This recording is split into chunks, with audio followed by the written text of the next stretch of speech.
Hey everyone, great to be here in Orlando. I spent a lot of time on this demo, so I'm happy to be the one to talk about what went into the 5.6 release. An open world like that was just the perfect content to focus on our main goal for the release, which was performance. We want the engine to scale to large and rich worlds. We want to preserve graphics quality. And of course, we want to deliver high frame rates that you and your players expect.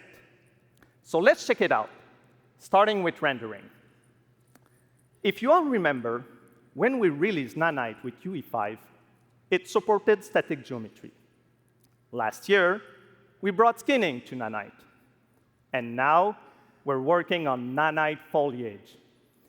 The only way to have a forest that looks as good as this one is to use 3D geometry for all parts of the trees, just like we do for everything else. However, this is a crazy amount of fine geometry, so we had to rethink how trees are created and displayed. To create them, we developed Nanite assemblies. These 28 little parts that you see are all that we use to build all the spruces from the forest. They are instanced thousands of times and used like building blocks to assemble trees in different ways. And as you probably noticed with the wind effect, they even support skeletal animation, which runs on the GPU. Thanks to assembly, we greatly reduce the storage, the runtime memory, and the rendering cost. Then, to display an entire forest, the challenge was to preserve fidelity and performance from any distance. Let's check up close the level of detail we're talking about here.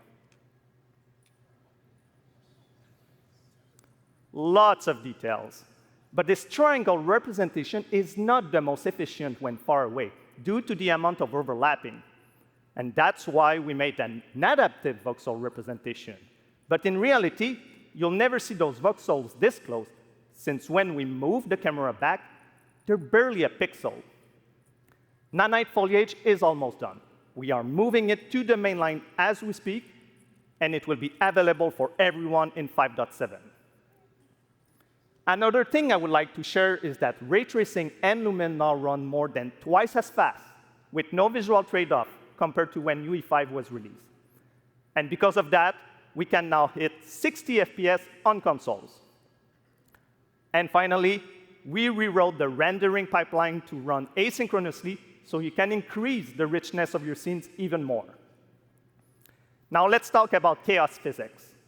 For chaos cloth, we improve our cloth-to-cloth constraint solution.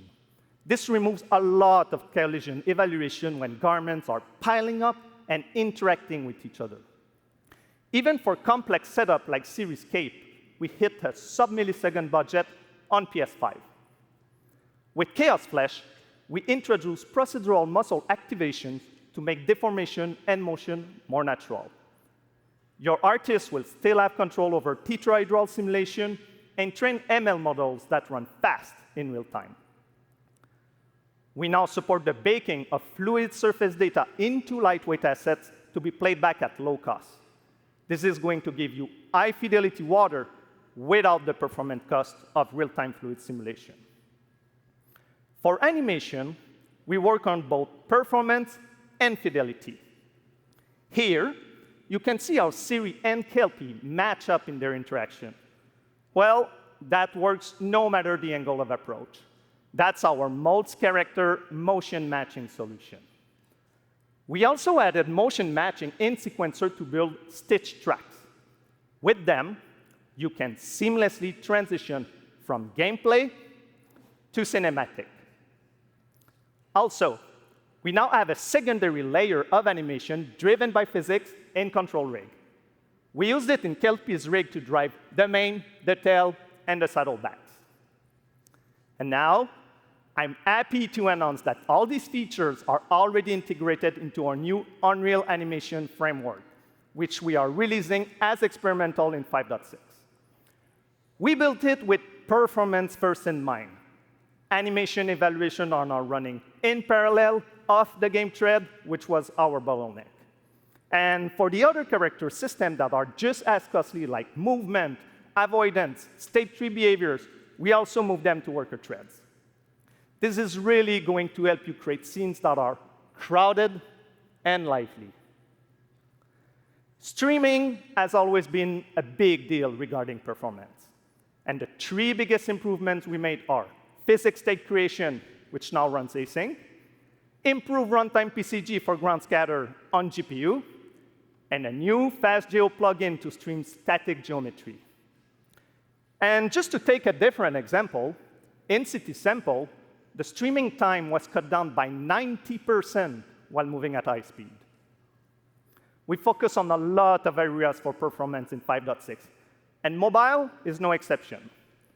We work on better defaults and scalability settings for mobile and minimize the default package size. We also improve our workflows with a UI refactor of the viewport toolbar and content browser, an on-device iteration workflow, and a mobile preview solution. So there you go. Unreal Engine 5.6 is all about performance, and it's available today.